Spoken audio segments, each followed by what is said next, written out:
ಈಗ ಯಾರು ನಮ್ಮ ಸಿಟಿದಲ್ಲಿ ಪದೇ ಪದೇ ಕ್ರೈಮದಲ್ಲಿ ಇನ್ವಾಲ್ವ್ ಆಗಿದ್ರೆ ಅವ್ರ ಮೇಲೆ ಈಗಾಗಲೇ ರೌಡಿ ಶೀಟ್ಸ್ ಓಪನ್ ಆಗಿದೆ.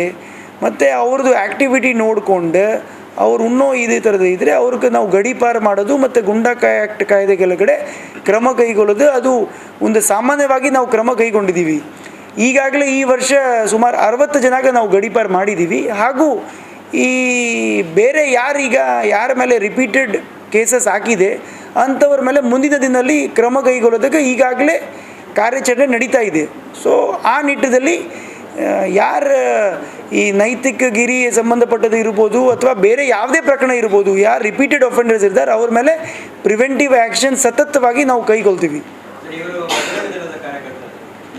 ಹಾಂ, ಅವರು ಬೇಸಿಕಲಿ ನಮಗೆ ಆರೋಪಿಗಳು ಇದ್ದಾರಪ್ಪ, ಅವ್ರ ಮೇಲೆ ಕೇಸಸ್ ಇದೆ, ಅದಕ್ಕೆ ನಾವು ಕೈಗೊಂಡಿದ್ದೀವಿ. ಯಾವ ಸಂಘಟನೆ ಅಥವಾ ಯಾರ ಕಾರ್ಯಕರ್ತ ನಮಗೆ ಮುಖ್ಯ ಇಲ್ಲ, ಅವರು ಆರೋಪಿಗಳು ಇದ್ದಾರೆ ನಮ್ಮ ಪ್ರಕರಣಗಳಲ್ಲಿ, ಅದಕ್ಕೆ ಅವ್ರ ಮೇಲೆ ಕ್ರಮ ಕೈಗೊಳ್ತಾರೆ. ಯಾರು 3 ಅದು ನಾನು ಜನರಲ್ ಆಗಿ ಹೇಳಿದೆಲ್ಲಪ್ಪ, ಎಲ್ಲರ ಮೇಲೆ ಮಾಡ್ತಾ ಇದ್ದೆ. ಯಾರು 3 ನಿಮಗೂ ಹೆಸರು ಗೊತ್ತಿಲ್ಲ, ನನಗೂ ಹೆಸರು ಗೊತ್ತು.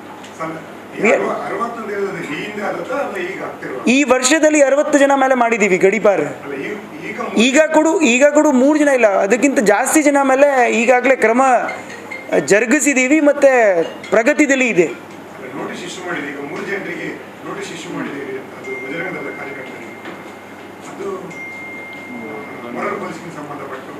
ಅದೇ ನಾನು ಹೇಳಿದೆ, ಮಾರಲ್ ಪೊಲೀಸಿಂಗ್ ಸಂಬಂಧಪಟ್ಟದ್ದು 3 ಜನ ಮೇಲೆ ಅತಿ ಹೆಚ್ಚಿನ ಏನು ಪ್ರಕರಣಗಳು ಇದೆ ಅವ್ರ ಮೇಲೆ ಗಡೀಪಾರು ಮಾಡೋದಕ್ಕೆ ಈಗಾಗಲೇ ಪ್ರಸ್ತಾವನೆಯನ್ನು ಸಂಬಂಧಪಟ್ಟ ಠಾಣೆಯಿಂದ ಬಂದಿದೆ.